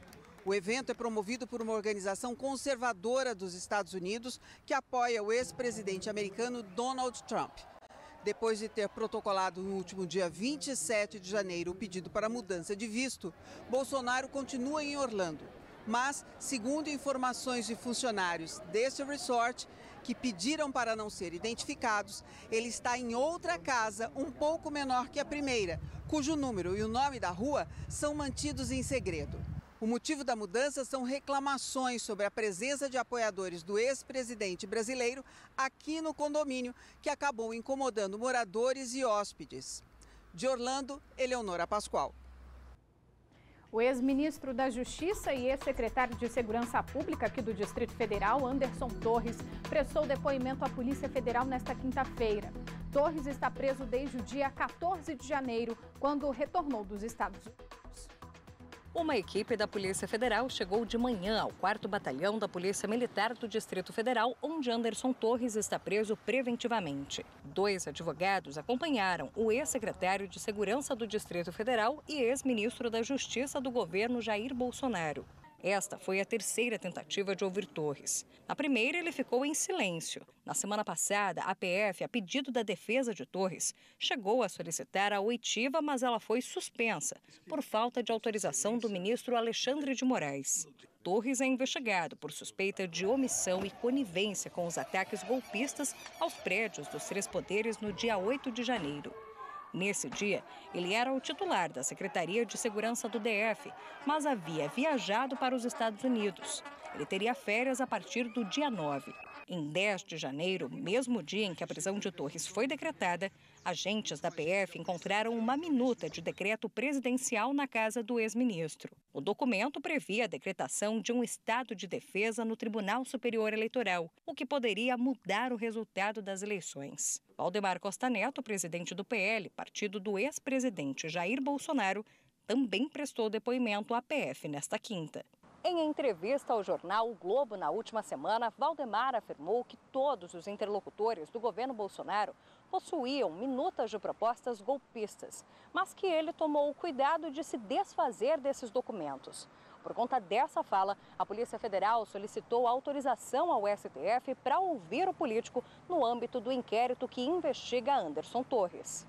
No depoimento, ao ser perguntado pelo conteúdo das minutas, Valdemar disse que tinha 2 ou 3 dessas propostas e que, quando afirmou que isso tinha na casa de todo mundo, seria uma metáfora. Disse que recebia essas minutas sem identificação. Em outro momento, afirma que sempre triturava esses documentos e assim o fazia para evitar que alguém pudesse dizer que ele estava a favor do golpe, além de não se sentir à vontade de ter os papéis em casa. Os agentes quiseram saber se as autoridades foram alertadas sobre a proposta do decreto. Valdemar disse que não alertou ninguém e que era abordado com frequência por pessoas perguntando se Bolsonaro não tomaria alguma providência quanto à posse de Lula. Valdemar Costa Neto disse ainda que entregaria o telefone celular para análise da Polícia Federal.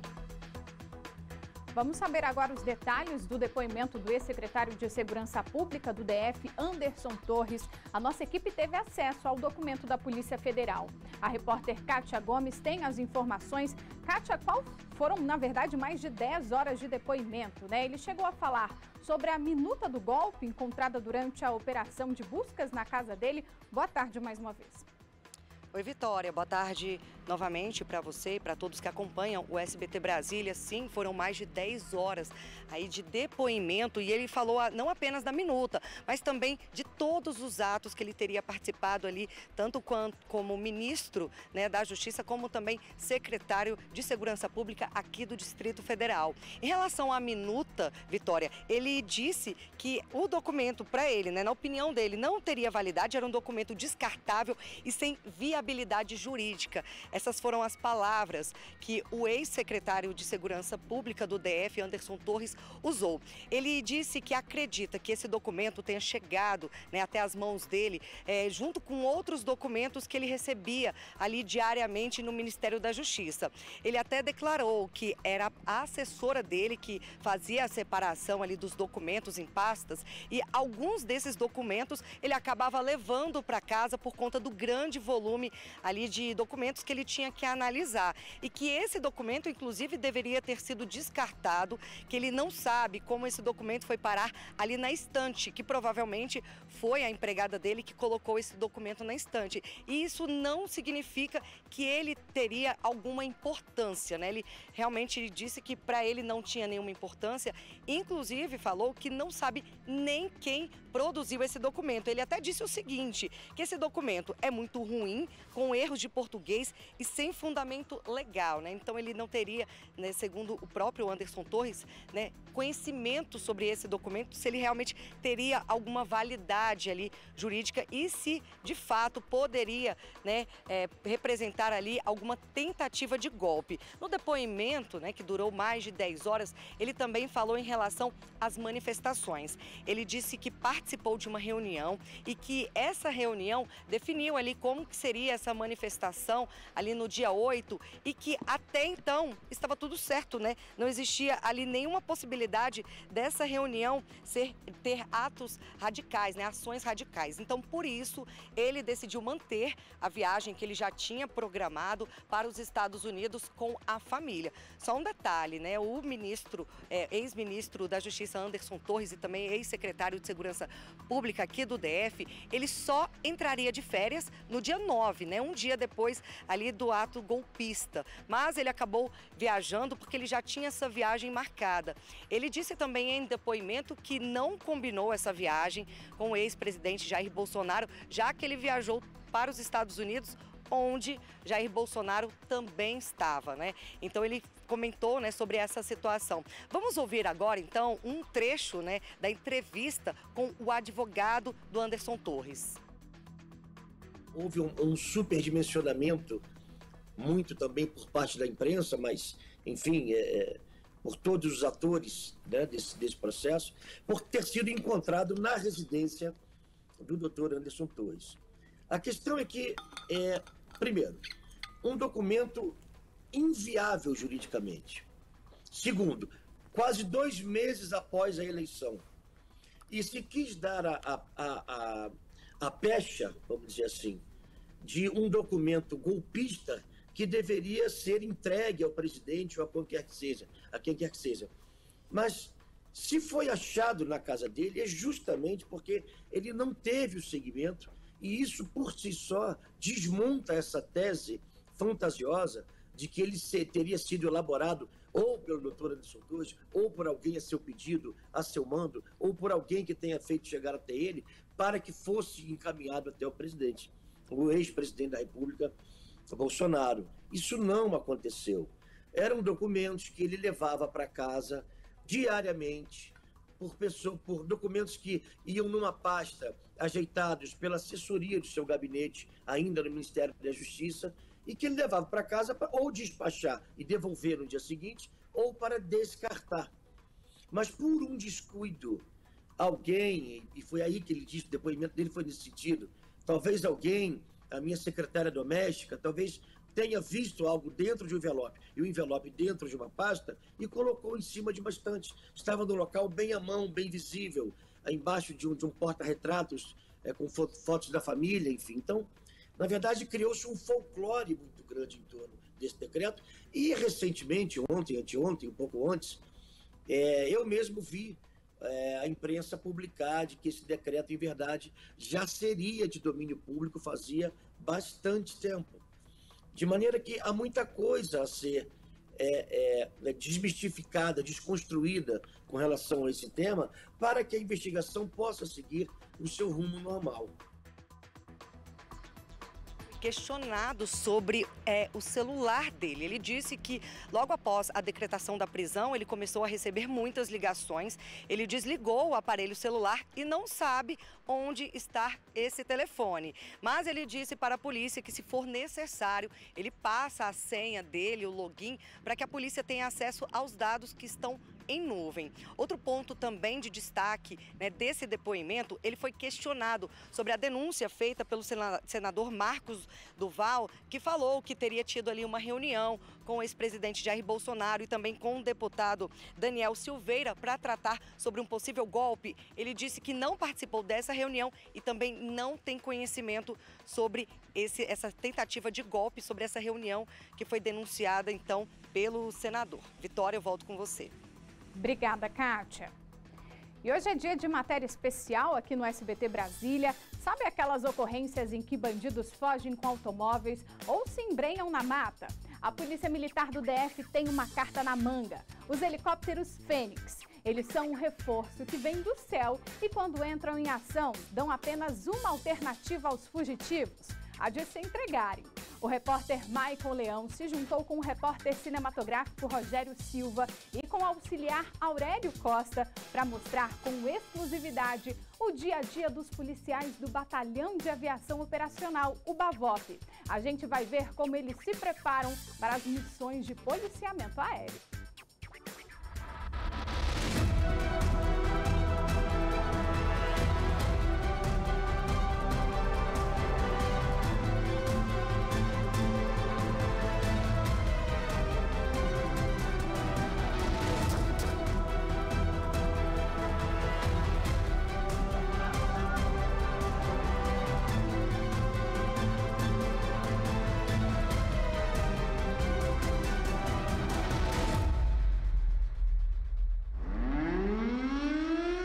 Quando essa sirene toca, os policiais do Batalhão de Aviação Operacional BAVOP têm segundos para correr até a aeronave e decolar em direção a qualquer região do DF. Fênix, copia a base BAVOP. Prossiga a base BAVOP, Fênix 03 na escuta. Veículo produto de roubo se encontra nesse momento no Catetinho, Éper sentido norte, é o Palio Vermelho. É o reforço que vem do céu para ajudar em todo tipo de ocorrência. A Polícia Militar do DF recebeu o Fênix 01, como são chamados helicópteros, em 1996. E de lá para cá, eles têm sido usados durante o dia em diversas ocorrências emblemáticas. Palio Vermelho, pode realizar a abordagem aí.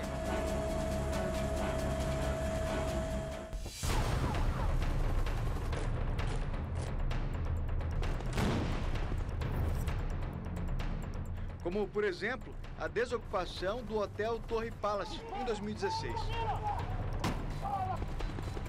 E também, até mesmo durante a noite. Local de tiroteio.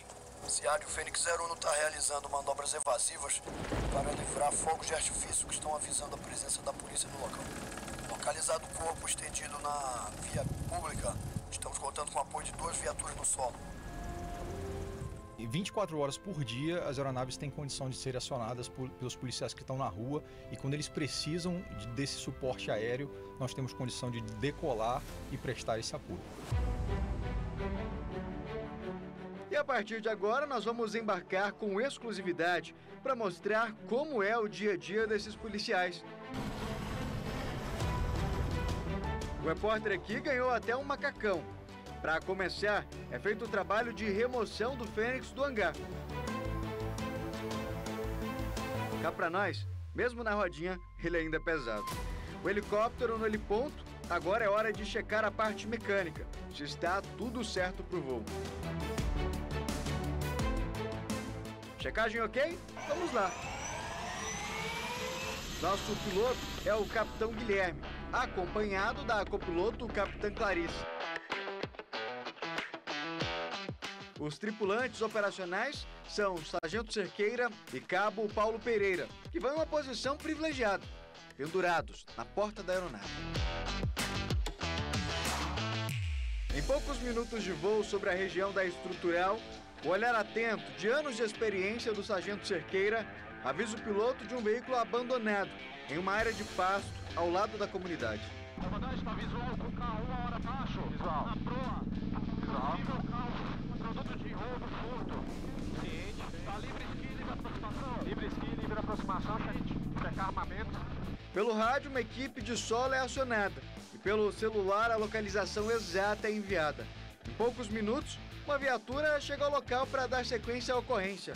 O carro, provavelmente roubado, estava depenado, sem placa e itens que pudessem facilitar a identificação do proprietário. Ele foi encaminhado para a delegacia. Durante o patrulhamento, a equipe identificou agora um veículo branco, a priori com 2 indivíduos armados. A gente vai acompanhar a aproximação no momento da abordagem.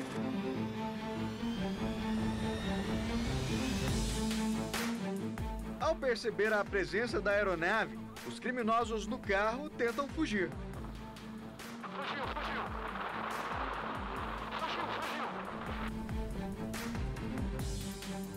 Ali começa a perseguição, até que os bandidos percebem que a fuga não seria possível e param o veículo. Assim que os criminosos estão rendidos, a equipe desembarca da aeronave e segue para proceder à abordagem da mesma forma que acontece com uma viatura convencional. A gente está acompanhando agora uma simulação, mas é exatamente assim que acontece em um caso real.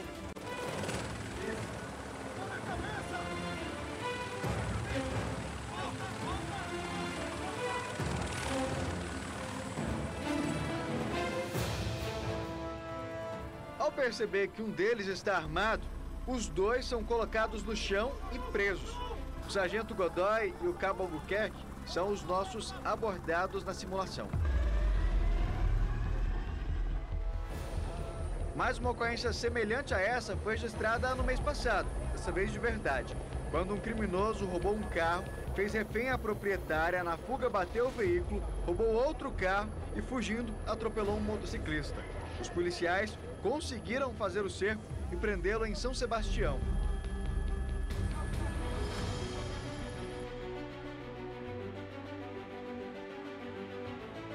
Mas para conseguir toda essa precisão e agilidade, é necessária muita dedicação. E nós também acompanhamos como é feito parte desse treinamento. Eles precisam ter uma mira boa no chão e também no ar. Mesmo depois do curso de formação, teste profissional ao extremo, e só fica no batalhão quem realmente consegue aguentar a pancada, eles também continuam em constante treinamento. O tiro embarcado dentro do helicóptero também precisa ser certeiro, mesmo com o movimento da aeronave.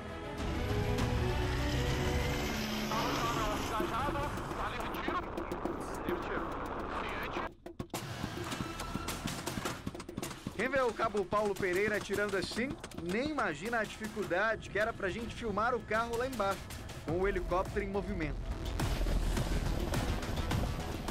Só que esse voo, essa experiência, ela não saiu de graça. O capitão Guilherme está aqui do meu lado justamente para explicar que parte desse treinamento é essa que eu vou passar agora, capitão. Sim, agora você vai ter oportunidade de vivenciar o dia do tripulante, né? O trabalho do tripulante. Você vai embarcar, você vai saltar da aeronave e vai simular sendo vítima na água. Nisso vai vir o tripulante e vamos fazer o resgate por meio do Helocast do repórter. Não, vou ser içado. Vai ser içado mesmo.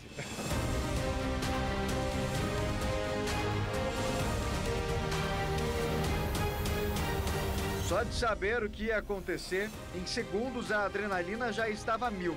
Meu orientador agora é o Sargento Araújo, um dos mais experientes do batalhão. Antes de pular, ele explica que não posso me jogar. Tenho que simplesmente dar um passo e cair na água. E assim eu fiz.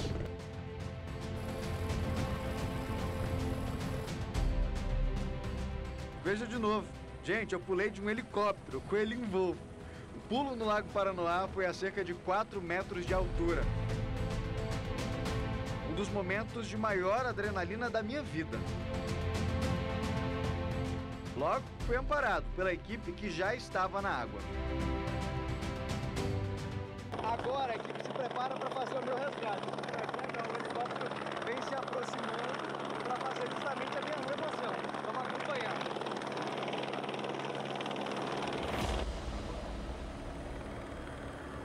Na aeronave, o sargento Sérgio Vieira se prepara para pular com o equipamento que vai nos tirar da água. Esse momento é um pouco mais tenso que o pulo, já que a vítima muitas vezes pode estar agitada pelo medo de se afogar.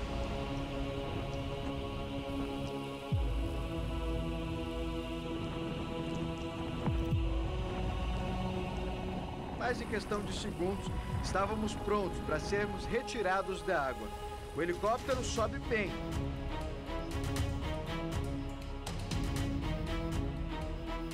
Para nos levar até uma área em segurança. Uma experiência ímpar.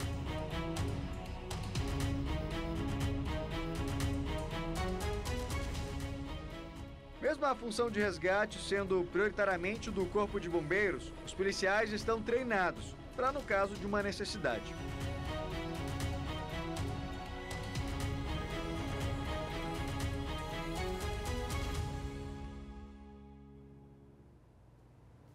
Sensacional, que coragem, hein, Michael Leão? Parabéns pela reportagem. Você, o cinegrafista Rogério Silva e o auxiliar Auricélio Costa, obrigada, ficou sensacional mesmo. E agradeço também aos militares que receberam a nossa equipe com todo carinho e mostraram como que é, né, um dia a dia de trabalho desses militares que são tão importantes, né, aqui para a segurança do Distrito Federal. Bom, vamos lá. As polícias civis do DF e de Minas Gerais investigam uma quadrilha que roubava, desbloqueava e conseguia vender celulares da marca Apple. Esses aparelhos eram vendidos em sites de compras pela internet com notas fiscais falsas, enganando os compradores. Quem tem os detalhes pra gente é a repórter Mônica Vieira. Mônica, boa tarde. Como que essa quadrilha conseguia desbloquear esses aparelhos? Conta pra gente.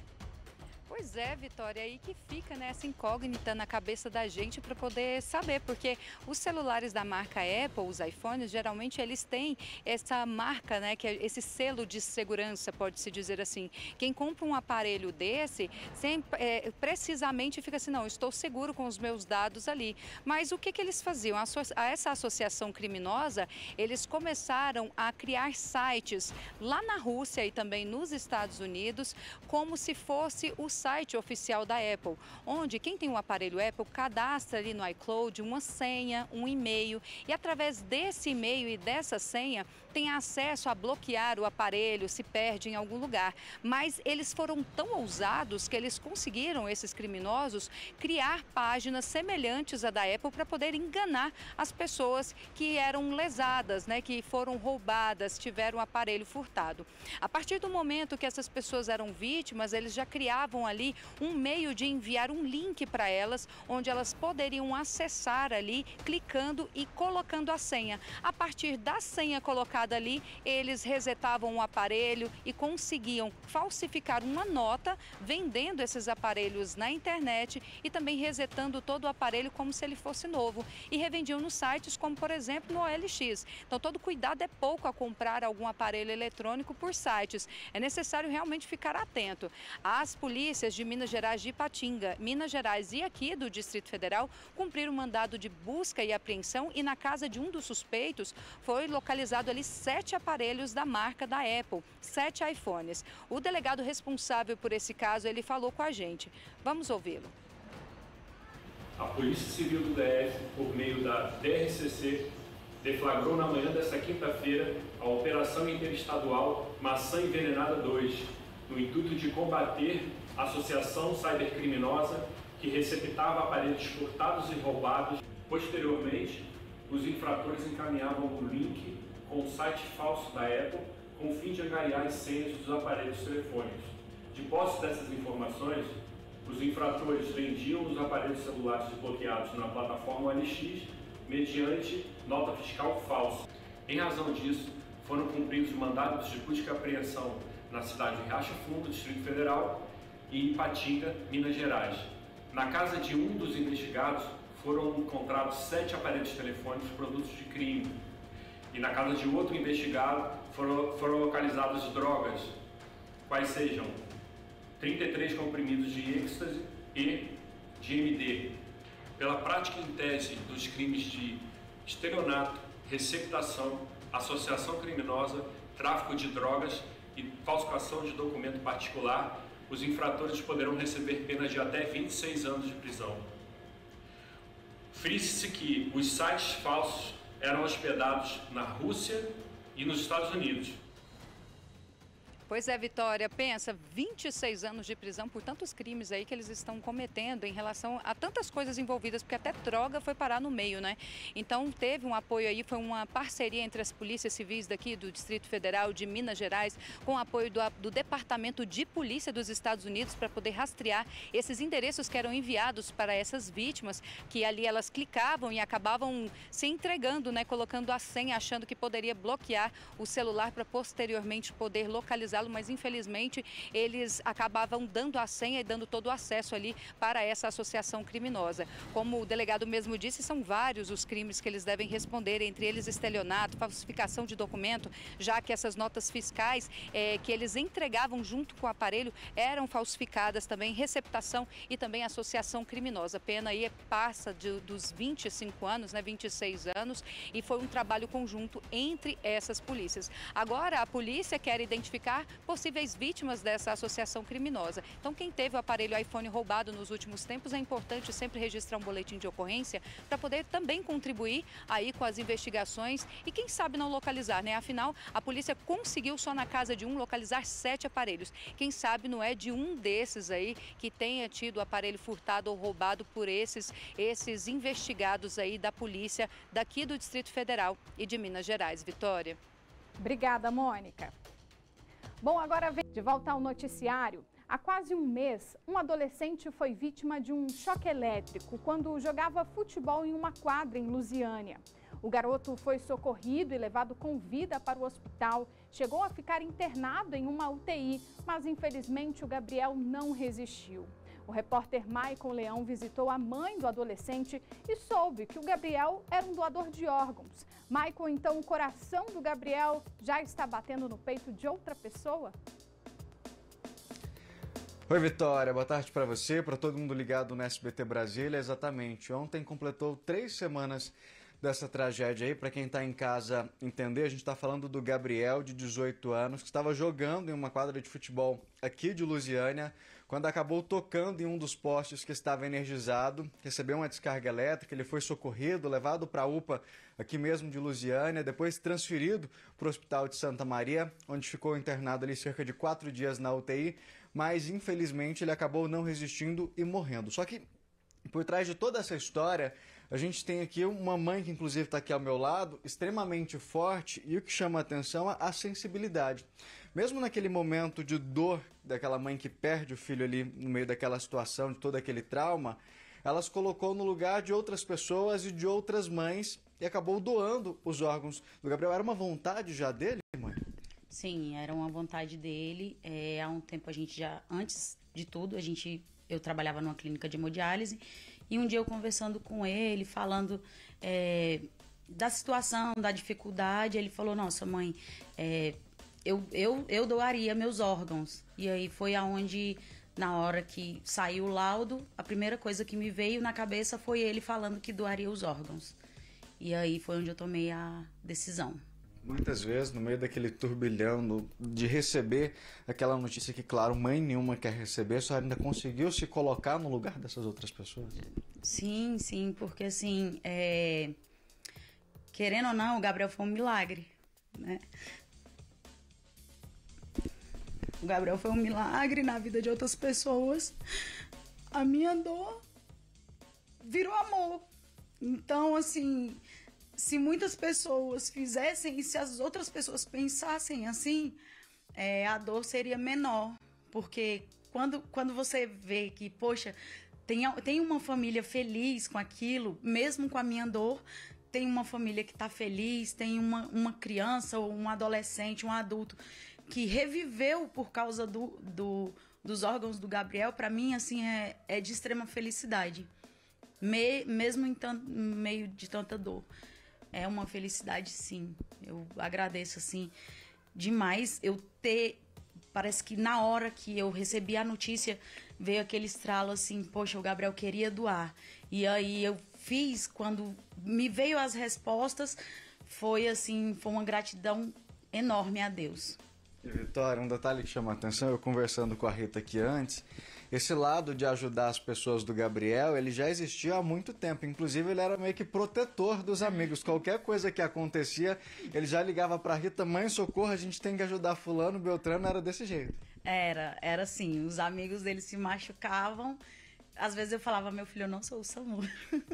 Ele encarava a senhora como um pronto-socorro pros amigos. Ele acha que tipo, eu trabalho no pronto-socorro, então eu resolvia tudo. Só que às vezes não era assim, né? Às vezes eu tava em outros cantos e ele ficava bravo comigo. Mãe, pelo amor de Deus, vem que fulano tá machucado. Mãe, eu preciso da senhora porque eu preciso levar meu amigo no hospital. Geralmente quando eles estavam jogando bola, que eles machucavam, né? E aí eu saía de onde eu tava, ia ajudar ele e os amigos. Sempre foi assim. Vitória, pra você ter ideia, em um dos casos que a Rita tava mostrando aqui, ele chegou a fazer um vídeo pra mãe. Mãe, vai dar ponta, uma consulta virtual ali pedindo socorro pra conseguir ajudar um amigo no meio ali do momento turbulento deles. O Gabriel era muito assim. Ele sempre foi muito preocupado, tanto com os amigos quanto com a família. Ele sempre foi muito amoroso mesmo, né? Com todo mundo. E aí, esse coração gigante dele, eu tem horas que eu penso, meu Deus do céu, é uma gratidão tão grande ter tido ele, né, por 18 anos, porque o Gabriel era só amor. O Gabriel era só amor. Você não via o Gabriel brigando, você não via... Lógico que fica bravo e tal, mas brigando, não. E com os amigos, então, meu Deus do céu, ele juntava todo mundo aqui dentro dessa casa. E, não, só alegria. Graças a Deus só teve amigos sadios mesmo, só só gente boa. Vitória, a gente entrou em contato com a empresa responsável, que ela disse que não vai mais comentar sobre o assunto, que já comentou lá atrás quando aconteceu e que tem tentado contato com a família para prestar assistência. Como é que a família vê essa parte ali da empresa? Elas têm tentado mesmo essa assistência ou, por enquanto, a senhora nem chegou a conseguir contato com o dono, algo assim? Bom, essa parte de contato, o advogado deles tentou entrar em contato comigo na fase mais difícil, que eu não conseguia conversar com eles. O proprietário mesmo, o dono mesmo, não entrou em contato comigo. Ele pessoalmente, não. Ele pediu para o advogado dele entrar em contato comigo. Conversei com o meu advogado, eu estava numa situação muito difícil, e aí ele falou, não, qualquer coisa, se ele entrar em contato de novo, passa o meu contato e a gente resolve, eu e ele. Né? Porque eu, sem condições alguma, durante os primeiros dias, eu não saía do hospital, eu estava ali direto, eu não estava nem conseguindo pensar, a não ser pensar no meu filho, em tudo que estava acontecendo. E não tive como responder o advogado deles, né? Do pessoal lá. Mas, assim, eu acho que você se sensibilizar de um caso que aconteceu em algum, né? Se eu digo por mim, Rita, se eu fosse o proprietário, eu, Rita, teria ido até o hospital. Eu não teria mandado advogado. Independente de qualquer coisa, sabe? A responsabilidade era dele, né? Não sei como é que vai ficar isso na justiça, não sei como é que vai ser. O meu advogado já está resolvendo isso, a gente está organizando, esperando algumas questões, né? Mas a gente precisa de uma resposta a respeito disso, né? Porque é como eu falei, o meu filho era para estar aqui comigo. Ele era para estar aqui comigo. E, poxa, o sonho dele era só jogar bola. Ele só queria jogar bola, só isso. Era uma coisa que ele já fazia desde criança, já era rotina. Casa, futebol, com os amigos e voltar. Sim, ele jogava, ele era da escolinha do Flamengo desde os 6 anos de idade. Ele saiu da escolinha do Flamengo quando não tinha mais como, né? Porque tem uma certa idade, né? Já tava grandinho demais. Já tava grande demais. E aí, o negócio dele era bola e casa. Agora, quando que eu vou imaginar que o meu filho vai jogar bola e vai tomar um choque e morrer? Nunca que eu imaginaria. Nunca. Então, assim, que olhem mais pelas quadras. Essa parte de conversar com o proprietário, isso aí eu vou deixar com o meu advogado. É ele que resolve essa parte aí pra mim. Porque já que ele, né, resolveu, não, vou pôr o advogado, então se ele tentar entrar em contato comigo, ele vai conversar com o meu advogado, que o meu advogado vai resolver. Mas é muito difícil, é uma dor que ninguém imagina. Assim, tô forte, Deus tá me sustentando, mas por dentro só Deus sabe. Eu e minha família, né, inteira. Porque o Gabriel, ele era muito família, ele era muito amoroso mesmo com a família inteira. Então tá todo mundo muito assim, pensando assim, tudo que a gente vai fazer, a gente lembra. E é isso. Meu filho se foi por causa de uma, eu digo uma bobeira. Não, uma falta de manutenção numa quadra tão grande, num espaço grande, onde recebe muitas pessoas, onde roda dinheiro nisso. Meu filho se foi por uma bobeira. Rita, a gente, claro, deseja força para você e para a família. Antes de encerrar, sei que muitas vezes é um assunto delicado, é um tabu. Às vezes, claro, a gente nunca quer imaginar que isso vai acontecer. Mas foi justamente essa importância do Gabriel ter falado um dia para você que queria doar esses órgãos que fez com que naquele momento em que você recebeu a notícia, você tomasse aquela decisão de não, era uma vontade dele, vamos ajudar outras pessoas. Sim.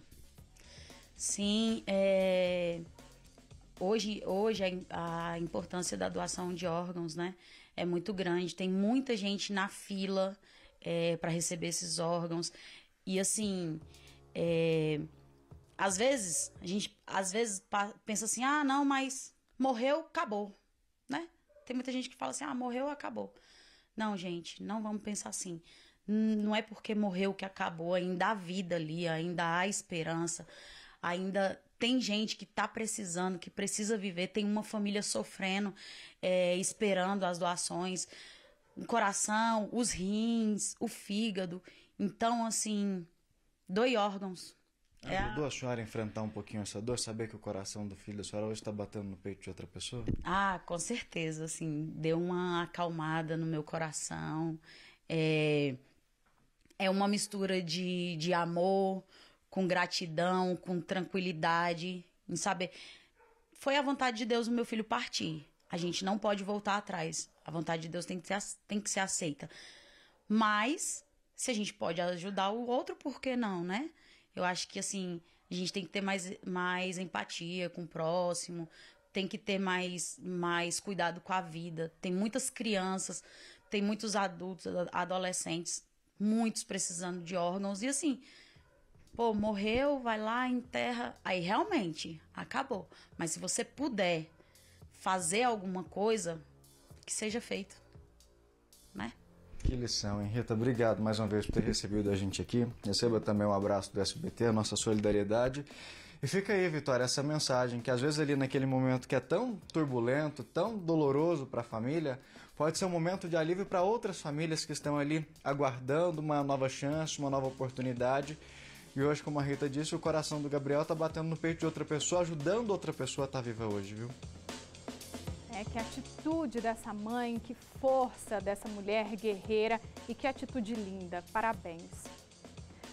Bom, e um novo serviço na internet tenta combater aquelas insistentes chamadas telefônicas com ofertas de produtos e serviços. Embora o número de ligações desse tipo esteja diminuindo, os setores de telemarketing ainda tentam realizar mais de 2 bilhões de contatos por semana.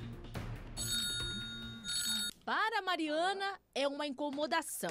Hoje foi 7. Não falam, fica no vácuo. Eu não sei nem quem tá me ligando. Parece trote de antigamente, né? E isso interfere na rotina do trabalho da consultora de marketing digital. É que entre tantas ligações indesejadas que recebe, estão também as chamadas dos clientes. Muitas vezes pode ser um cliente que está ligando de um telefone corporativo, que não é o que eu tenho salvo. Então eu atendo. Cada brasileiro chega a receber, em média, até 33 ligações indesejadas por dia, segundo pesquisa de um aplicativo privado. O que faz do Brasil campeão mundial de importunação por telefone. E é com base nestes dados que a Agência Nacional de Telecomunicações, a Anatel, tenta reverter essa situação. Nesta quarta-feira, a Anatel lançou o portal Qual Empresa Me Ligou. Ao digitar um número desconhecido, é possível descobrir quem fez a chamada. O consumidor pode optar por tomar sua decisão, se ele vai querer reclamar na Anatel, se ele vai querer reclamar no Procon, no site do consumidor.gov, ou eventualmente acionar a justiça, ou buscar essa empresa e falar que não quer mais ser incomodada. Desde julho de 2019, a plataforma Não Perturbe cadastra números de telefones para barrar ligações de telemarketing. A Anatel também restringiu a quantidade de chamadas curtas, usadas para pesquisar novos clientes. 250 empresas, a maioria de telecobranças, descumpriram as regras. Destas, 123 tiveram os serviços bloqueados por 15 dias. Que o telefone, de fato, seja um meio de comunicação, né? Que o consumidor acredite nele, que ele possa atender um telefone, porque vai ser algo, de fato, de interesse dele naquela ligação. O mercado de vendas no varejo ainda calcula as perdas causadas pela reestruturação da Americanas. A dívida total da companhia é maior do que a informada. Especialistas afirmam que as demais empresas do setor vão ter que comprovar a saúde financeira. Um pente fino nas contas da companhia apontou 6 bilhões e 600 milhões de reais a mais em débitos com credores. O motivo é uma dívida de títulos de crédito emitidos com empresas do mesmo grupo que também estão sob recuperação judicial.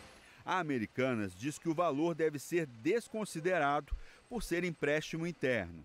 A informação sobre a diferença de valores foi enviada para a Vara Empresarial do Rio de Janeiro, que acompanha o processo de reestruturação.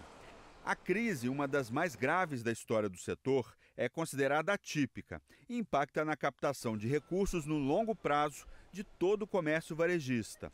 Segundo especialistas, a partir de agora, outras companhias da mesma área, inclusive as maiores, terão que comprovar saúde financeira sólida no ambiente em que os bancos estão mais exigentes. O varejo é a epiderme da economia.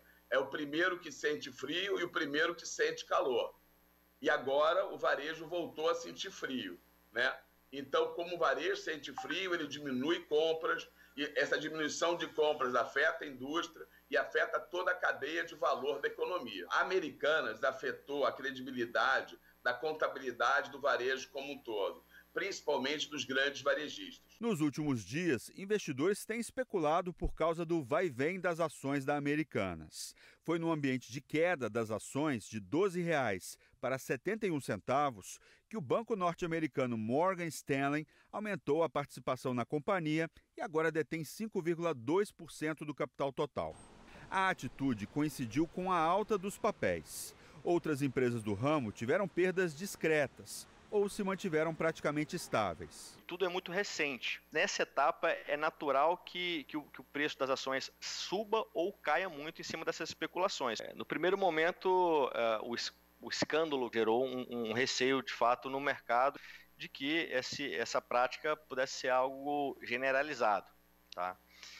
Mas a partir do momento que as semanas foram passando, né, e as auditorias foram acontecendo nessas outras empresas, o mercado foi ficando um pouco mais calmo em relação a essa prática. Para analistas do mercado, a recuperação judicial da Americanas e a possível redução do volume de operações e vendas acaba virando uma oportunidade para que outras companhias do ramo varejista ocupem espaços que podem ficar vagos no setor.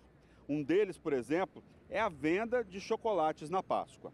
Então é muito provável que as grandes empresas de indústrias de chocolate queiram escolham, né, novos canais que elas historicamente nunca trabalharam. Como, por exemplo, lojas de eletrônico, lojas de roupa, as grandes redes, entendeu, de departamento. É muito provável que você entre nessas lojas e encontre elas abauladas no teto de ovo de chocolate. E você já prestou atenção em como cães e gatos percebem os nossos sentimentos? Pois agora está comprovado que isso realmente acontece, viu? Estudos apontam que eles sentem quando estamos alegres ou tristes. Quando a gente está feliz e eles estão por perto, muitos gostam de compartilhar da nossa alegria. Quando ficamos tristes, eles se aproximam para dar um carinho e mostrar que a gente não está sozinho. Eu fiz essa reportagem e fiquei surpresa, olha só. Romeu entrou na vida da Cristiane quando a família mais precisava. Nós estávamos passando por um período difícil. O meu marido, ele estava doente. Ele veio a óbito. Então, mexeu com toda a família. Ele chegou por acaso e foi na melhor hora possível. Ele veio trazer alegria para a família. Desde então, eles ficam assim, juntos o tempo inteiro. E esse grude aumenta ainda mais quando tem alguém na casa precisando de atenção. Quando qualquer um daqui de casa está doente, ele fica na cama da pessoa até a pessoa melhorar. E se precisar de socorro, alguma coisa, ele pede para o outro ir lá, ele chama o outro para ir lá. É muito legal. Quem tem pet em casa sabe que às vezes parece que eles identificam o que os donos estão sentindo. Estudos apontam que esses bichinhos podem mesmo perceber algumas emoções, principalmente quando não estamos bem. O cachorro consegue perceber o estresse. O cão já consegue detectar odores, né, dentro do nosso suor ou que sai da nossa respiração que nos apontam que a gente está estressado. Então tem correlação também não só com o odor, mas também com o nosso batimento cardíaco, a pressão arterial.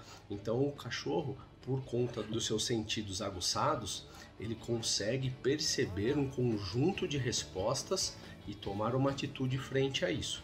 Já o gato, conhecido por ser um animal mais discreto e independente, também tem seu lado sensitivo.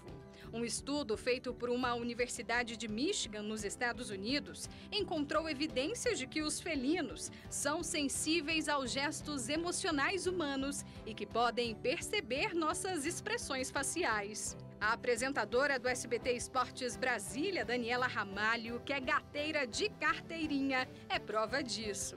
O comportamento da gatinha dela, a Angel, foi um alerta para Dani descobrir um problema de saúde. O mais curioso foi quando ela começou a colocar as patinhas na minha garganta, amassando o pãozinho na minha tireoide. E eu comecei a ficar atenta com isso. E eu fiz um exame e no exame detectou que eu tenho hipotireoidismo. E o meu cachorro que descobriu a gravidez da minha irmã antes dela. Um certo dia meu cachorro começou a seguir minha irmã por toda a casa. Todo mundo achou estranho porque ele nunca tinha feito isso. Algumas semanas depois ela fez o teste e deu positivo. Hoje meu sobrinho está com 7 meses e os dois são inseparáveis. Anjos de 4 patas, que enchem de amor a vida dos donos. É um amor que não pede nada em troca. Eu não me imagino sem Romeu. Ele completa a família.